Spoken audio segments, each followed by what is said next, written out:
What if the headlines don't tell the full story? What if the loudest voices are missing crucial pieces of the puzzle, deliberately or otherwise? In an era defined by rapid information flow and geopolitical shifts, understanding the true dynamics behind global conflicts is more critical than ever. We're often fed a simplified narrative, a clear-cut battle between good and evil, but the reality is frequently far more nuanced, driven by complex national interests, economic agendas, and a relentless struggle for influence. Consider the recent escalation in rhetoric from European leaders. When a prominent figure like Germany's defense minister, Boris Pistorius, declares readiness to destroy Russian soldiers, it sends shockwaves. Moscow, predictably, views this as a dangerous echo of historical aggression, questioning Germany's true capacity and intent. But is this genuine intent for direct conflict or a calculated political maneuver? Historically, aggressive posturing often serves domestic purposes, rallying public support, justifying increased defense budgets, or asserting a nation's position on the international stage without necessarily intending full-scale engagement. The language of war can be a powerful tool, shaping public perception and preparing the ground for policy shifts, even if the actual military commitment remains limited. This kind of rhetoric, while alarming, often functions as a psychological operation designed to project strength and deter adversaries, rather than a direct declaration of imminent war. It's a delicate dance between diplomacy and intimidation, where words carry immense weight and can inadvertently escalate tensions far beyond initial intentions. The narrative often presented by organizations like NATO and their allies frequently frames external powers as existential threats. This framing, while effective in unifying member states and justifying substantial defense spending, can obscure other, equally pressing issues. The constant portrayal of an external monster can divert attention from internal fragilities, fostering a sense of perpetual crisis that benefits certain political and economic interests. It creates a feedback loop where fear drives policy, and policy, in turn, reinforces fear. This isn't to dismiss genuine threats, but to question the singular focus on external dangers when internal vulnerabilities might be just as, if not more, corrosive. Take Ukraine, for instance. While external aggression is undeniable, the nation has grappled with profound internal challenges, particularly corruption and governance instability. The scandal involving former minister Alexei Chernyshov, who reportedly fled amidst a corruption probe leading to the dissolution of his ministry, highlights a deeper systemic issue. Such incidents erode public trust, undermine state institutions, and can be as detrimental to national security as any external threat. A nation weakened by internal rot, regardless of external support, struggles to present a united front or effectively utilize aid. The ongoing fight against corruption within Ukraine is a critical, yet often underreported, aspect of its struggle, one that directly impacts its resilience and long-term stability. The effectiveness of foreign aid, too, is often contingent on the recipient nation's ability to manage resources transparently and efficiently, a challenge that many conflict-affected regions face. Meanwhile, Russia's response to Western pressure has often been characterized by strategic patience, a long game that has defied many Western predictions of its imminent collapse. Despite unprecedented sanctions and widespread condemnation, Russia has demonstrated a remarkable ability to adapt, maintain its economic footing, and even make territorial gains. This resilience can be attributed to several factors: a centralized political will, a robust domestic resource base, and the ability to forge new alliances and trade routes with non-Western partners.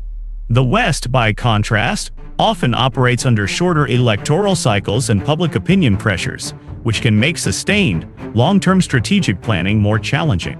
This contrast in strategic approaches, short-term democratic cycles versus long-term authoritarian planning, plays a significant role in the unfolding geopolitical drama.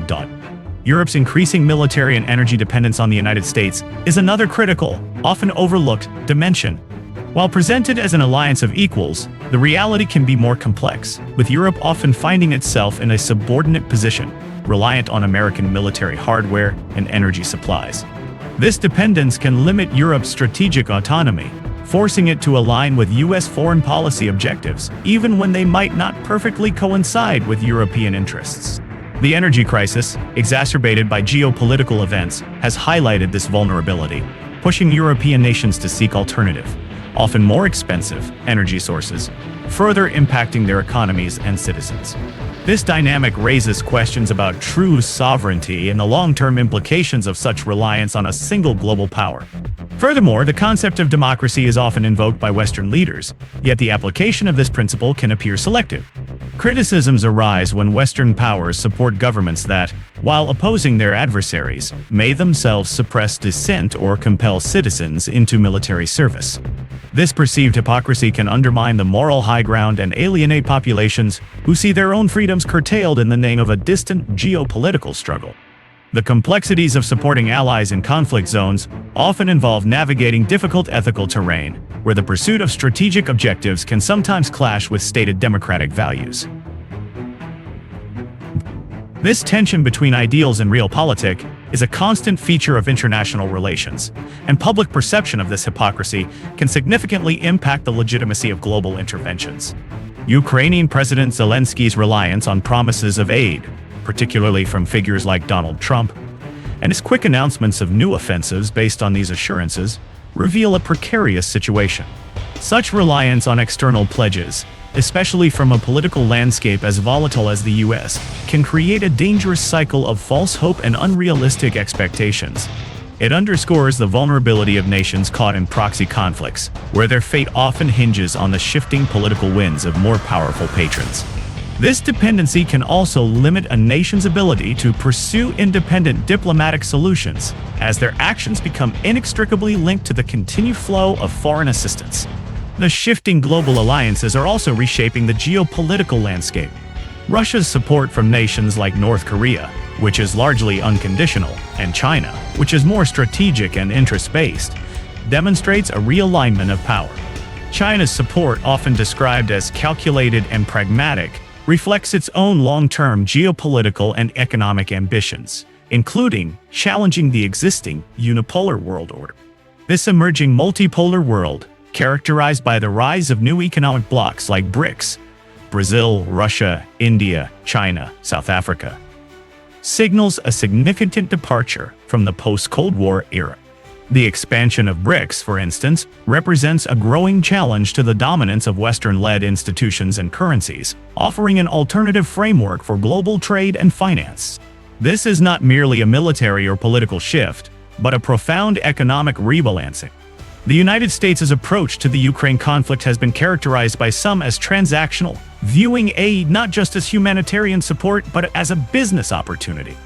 The idea that aid packages are often tied to the purchase of American military equipment or energy, with Europe frequently bearing the financial brunt, suggests a system where geopolitical events also serve economic interests.